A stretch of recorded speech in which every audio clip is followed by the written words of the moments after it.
The term biopic is a biographical movie, or a movie that tells the story of a character's life.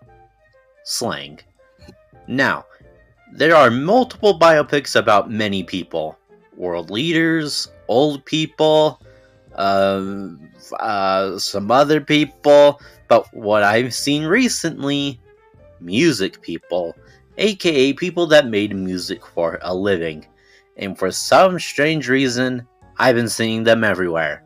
So let's just talk about them, I guess. Now, I'm pretty sure we can all start with Bohemian Rhapsody. Yes, I know there were other movies before it, but this one changed everything.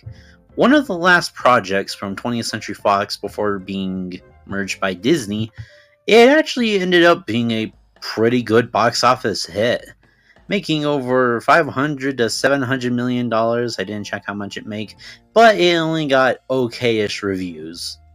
The money, however, that caused everyone else to make their own musical biopics about music people. Now, a lot of studios have gotten a biopic about music people, I guess, so I'm just going to rapidly fire them right now. 20th Century Studios, the rename of 20th Century Fox, are doing a Bruce Springsteen biopic starring Jeremy Allen White titled Springsteen Deliver Me From Nowhere, and their Searchlight Pictures division did a biopic about Bob Dylan starring Timothy Chalamet titled A Complete Unknown. Paramount Pictures did biopics about Elton John, played by Taron Egerton in Rocketman, Bob Marley, played by Kingsley Ben-Adir in Bob Marley One Love, and Robbie Williams in Better Man as a monkey. Focus Features, a division of Universal Pictures, did a biopic about Amy Whitehouse, starring Marisa Abela in Back to Black, a movie that got a bit of controversy, and they did a biopic about Pharrell Williams, sort of.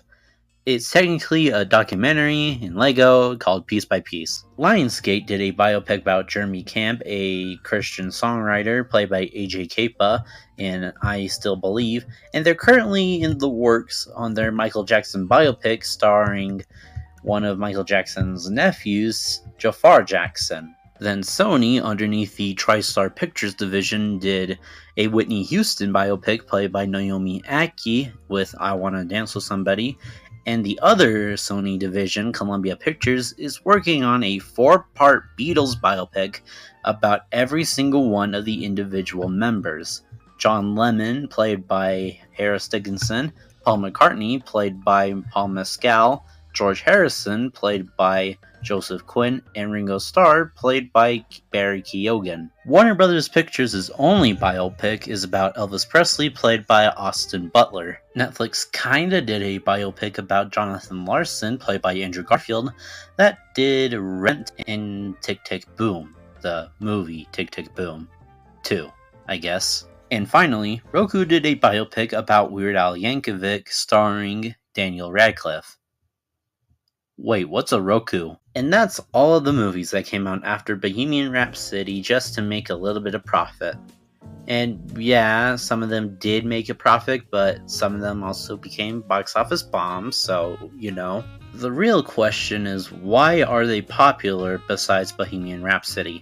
Well, I guess it could just be for the money, because after Bohemian Rhapsody made a lot of money, studios just wanted to make a lot of money based off of people. And although some of them worked, some of them did not, unfortunately. Yeah, some people do know Elton John, Elvis Presley, the Beatles, and Michael Jackson.